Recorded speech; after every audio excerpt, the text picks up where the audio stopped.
রাতের আকাশে আমরা লক্ষ লক্ষ তারা দেখি। তারা হলো মহাবিশ্বের সবচেয়ে গুরুত্বপূর্ণ উপাদানগুলোর মধ্যে একটি। আমাদের মহাবিশ্বে অনবরত সৃষ্টি হচ্ছে নতুন নতুন তারা, তেমনি হারিয়েও যাচ্ছে অজস্র তারা। বিজ্ঞানীদের মতে মহাবিশ্বে প্রতিদিন 275 মিলিয়নের মতো নতুন তারার জন্ম হয়। কি অসাধারণ, তাই না? আপনার মনে কি কখনো প্রশ্ন জাগে, এক একটা তারা কিভাবে জন্ম নেয়? কোটি কোটি বছর ধরে মহাশূন্যে কি এমন জাদু হয় যে ধুলো গ্যাস থেকে তৈরি হয়ে যায় সূর্যের মতো উজ্জ্বল এক একটা গোলক? দর্শক, আজ আমরা জানব এই তারাদের জন্মস্থান কোথায় আর ঠিক কোন অবিশ্বাস্য পদ্ধতিতে এক একটি নতুন তারা সৃষ্টি হয়। এই যাত্রাটা কিন্তু সত্যি শ্বাসরুদ্ধকর।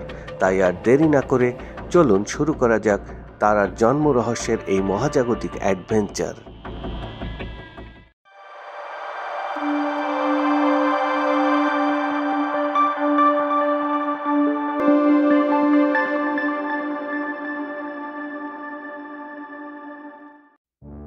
মহাবিশ্বে তারাদের জন্ম হয় বিশাল এক মেঘের মধ্যে, যাকে আমরা বলি নেবুলা। এগুলো মূলত কয়েক আলোকবর্ষ জুড়ে ছড়িয়ে থাকা বিশাল গ্যাস আর ধুলোর মেঘ। নেবুলা মানে হলো হাইড্রোজেন, হিলিয়াম গ্যাস এবং মহাজাগতিক ধূলিকণার একটি বিশাল সমুদ্র। নেবুলাগুলো দেখতে যেমন সুন্দর, ঠিক তেমনি এর ভিতরে লুকিয়ে আছে নতুন তারার বীজ।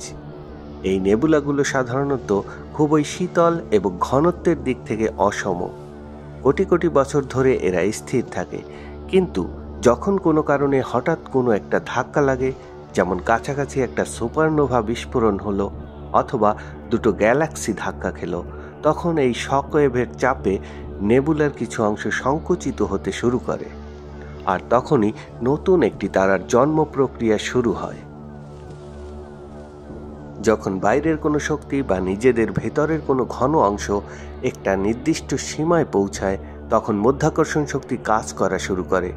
মাধ্যাকর্ষণ শক্তি এই গ্যাস ও ধূলিকণার কণাগুলোকে নিজেদের কেন্দ্রের দিকে টানতে থাকে। মেঘের সেই অংশটি আরও ঘন এবং ছোট হতে থাকে। এই সংকুচিত অংশটিকে বলা হয় প্রোটোস্টার। কণাগুলো যখন কেন্দ্রের দিকে আসতে থাকে, তখন একে অপরের সাথে সংঘর্ষ হয়। এই সংঘর্ষের ফলেই তাপ উৎপন্ন হতে শুরু করে। প্রোটোস্টার তখন আর ঠান্ডা থাকে না, এটা ধীরে ধীরে গরম হতে থাকে। তবে এটি কিন্তু এখনো আসল তারা হয়ে ওঠেনি। সংকুচিত হওয়ার এই প্রক্রিয়া চলতেই থাকে। প্রোটোস্টারের কেন্দ্রে গ্যাস ও ধূলিকণার চাপ এবং তাপমাত্রা অবিশ্বাস্য হারে বাড়তে থাকে। একটা সময় আসে যখন কেন্দ্রে তাপমাত্রা 1,50,00,000 ডিগ্রি সেলসিয়াসের কাছাকাছি পৌঁছায়। এই চরম তাপ এবং চাপে একটি গুরুত্বপূর্ণ ঘটনা ঘটে, তা হলো নিউক্লিয় ফিউশন।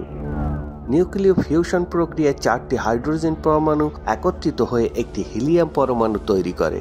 আমরা যে তারাগুলোর আলো মিটমিট করতে দেখি, তা মূলত এই শক্তিরই বহিঃপ্রকাশ। যখন ফিউশন শুরু হয়, তখন প্রোটোস্টারের ভেতরে চাপ এবং বাইরের মাধ্যাকর্ষণ টান একটা ভারসাম্যে আসে। এই মুহূর্তেই একটি নতুন তারার জন্ম হয়। এই তারাকে বলে মেইন সিকোয়েন্স স্টার। আমাদের সূর্যও এখন এই মেইন সিকোয়েন্স স্টার পর্যায়ে আছে। সব তারার জন্ম প্রক্রিয়া এক হলেও তারা কত বড় হবে তা নির্ভর করে নেবুলায় কতটা ভর ছিল তার উপর। আমাদের সূর্যের মতো ছোট তারাগুলো কয়েক বিলিয়ন বছর ধরে ফিউশন চালিয়ে যেতে পারে, আর বিশাল আকৃতির তারাগুলো খুব দ্রুত ফিউশন ঘটায় এবং কয়েক মিলিয়ন বছর পরই তাদের জ্বালানি শেষ হয়ে যায়, যা ভয়ঙ্কর সুপারনোভা বিস্ফোরণ ঘটাতে পারে। এই সুপারনোভা বিস্ফোরণের মাধ্যমেই আবার নতুন করে মহাকাশে গ্যাস ও ধূলিকণা ছড়িয়ে পড়ে, যা ভবিষ্যতে আরও নতুন তারার জন্ম দিতে পারে। এভাবেই মহাবিশ্বে তারার জীবনচক্র চলতে থাকে।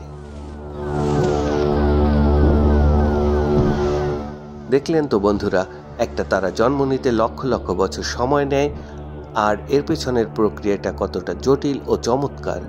প্রতিটি তারা আমাদের মহাবিশ্বের গঠন প্রক্রিয়ার একটি জ্বলন্ত উদাহরণ।